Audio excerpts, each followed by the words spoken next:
hire a lawyer and get suing on that one. I think. Yeah, sue. Get some attention. Okay. Make you feel powerful, and then you'd lose all of your empathy for humanity. ED. Ladies and gentlemen, he's joining us now. My son, Andrew Rivers, on tour somewhere on the eastern seaboard. Are you in Virginia yet, Andrew? Where are you? Yeah, hello. Can you hear me all right? Yeah, you sound good. This is good. Oh, good. Yeah, I'm in Virginia. I just actually got done with a show at Longwood University because they named it after me. Come on. But I was... What's funny is I was nervous about being... By the way, like father, like son. Keep going. Now he wants to take credit for me. That guy on stage, not my kid. But no, it was good. I get nervous about these shows because I want to be...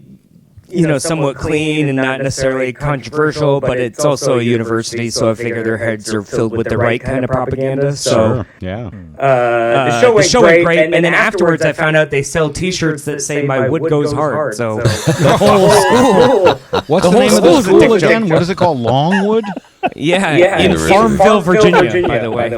Which is not just a place on Facebook. Right, Farmville. Wow. Longwood University, and my wood goes hard. Okay. It's not one of those conservative colleges. I don't think so. No. They had a good time, but it's good. It's nice to talk to you. I haven't been on the show in like a month, and so and something we said. I apologize. Basically, with getting ready for maple syrup and everything, we've been doing it on different nights, and sometimes it's the night you work. I feel like a girl you're trying to date. Yeah, when I'm available. No. Tomorrow works better. Geez, I happen to look at your calendar. I know you're out of town, but and you have a show. Yes. So I've been how busy, are you, Andrew? Because we literally haven't talked. Well, I just got back from a tour of Louisiana, Mississippi, and Alabama. Ooh, wow.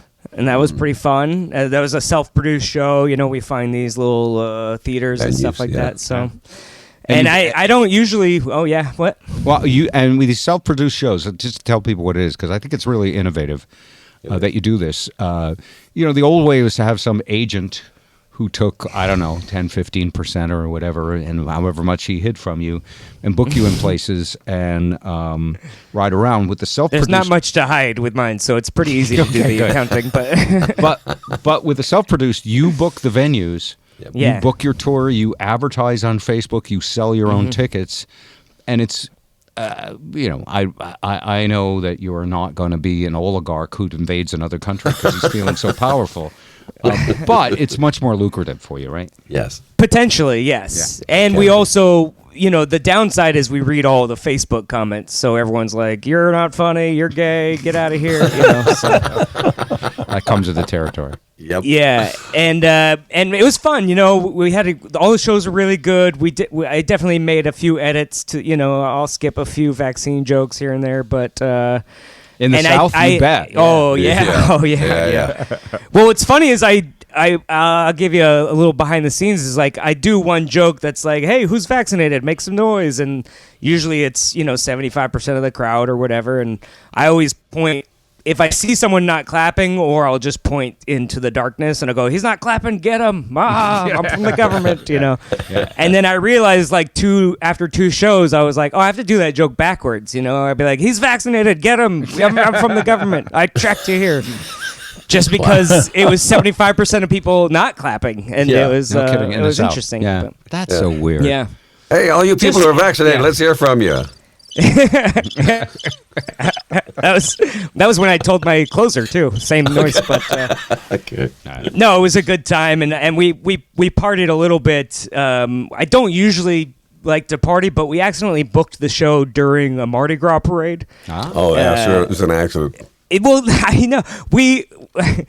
I didn't know because they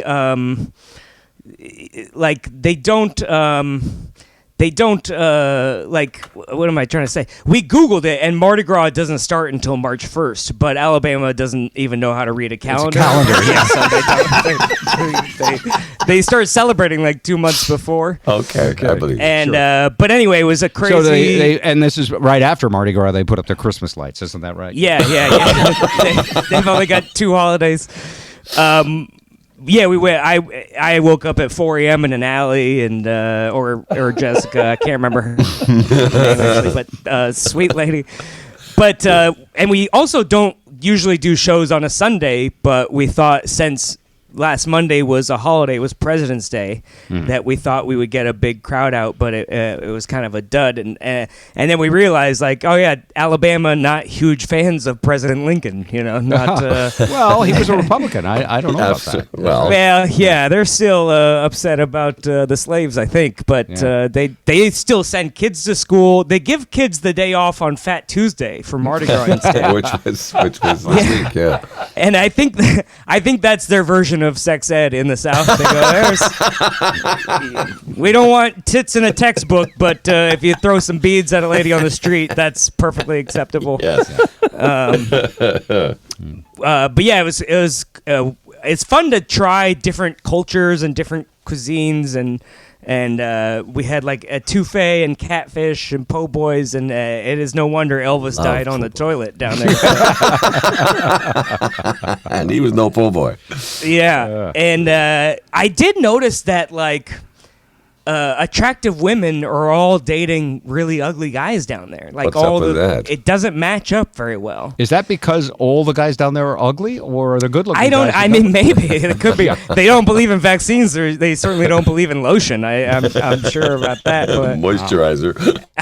yeah, I might move down there and take my chances, actually. But after one of the shows, though, a very sweet couple, they were like, I'm gonna ask what it's like, because we just have a different. We're very respectful, but like, do people up there really just wear a piece of cloth over their face, and that they just do that everywhere? You know, they were so blown away. They were thinking like people with masks are from a different part of the world, and they were curious. Yeah, about it. literally, almost like people with a bone through their nose and a loincloth. Yeah, Yeah. and it's funny because this is a city that serves drive-through daiquiris. Like, it's a very popular thing out there. Wow. And so I was making a joke like, oh, they really just put a piece of tape over the straw hole, and you think that's going to protect you, you know? Funny. But, they...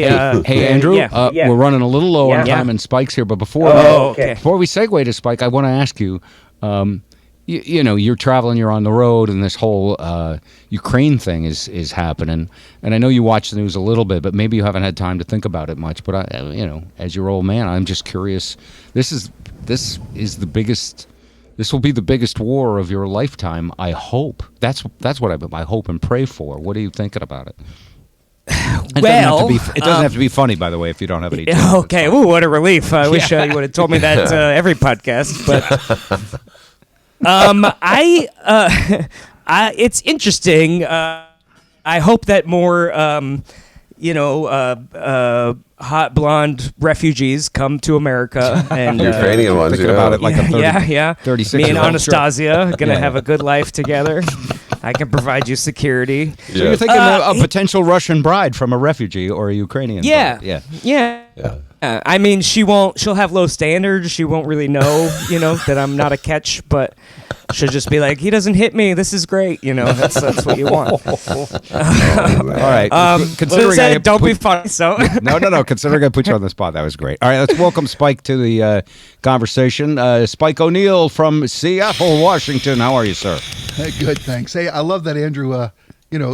She was looking at him and he wasn't even an option until the bomb started to fall. Well, let's go back and look at Andrew again. It's not such a bad deal, It's all about perspective, It is, buddy. It's about options, Bloody ruble death or Andrew Rivers. Okay. What's funny is Louis C.K. was scheduled to do a gig in Kiev. And, in that case, the war is justified. If that case, the war is justified. I think that is why. Yeah. That's why Putin invaded. That's why Putin attacked. You're right. He can find a crowd in the subway if he still wants to do the show. Ow! All right. Live from the Comedy Underground, it's Louis C.K. He's not the only one bombing in town, but hey. Okay, you're on the board, Andrew. Oh yeah, baby. Need a disclaimer of sorts. Yes. Please. Can I just say for a moment that I've become sadly addicted to little feeds on my Facebook page now since they put since Facebook or Meta bought TikTok and now it runs into my Facebook feed. Oh, Instagram. Yeah. Instagram. Okay, I've seen more of your act in the last month. You just randomly awesome. come up. It's awesome. I mean, really. Oh, okay, I thought you were complaining for a minute. I was like, you can block me. No, I'm kidding. I didn't mind the child pornography, but when Andrew Rivers showed up, I'm done. Take my phone. No, dude, you're fantastic. That's what finally got you to quit Facebook, Not the Russian trolls, but Andrew Rivers comedy. Well, thank you. My album is on Spotify, earning 0.03 of a cent for every play, so go stream it illegally and check it out. All right, sounds good.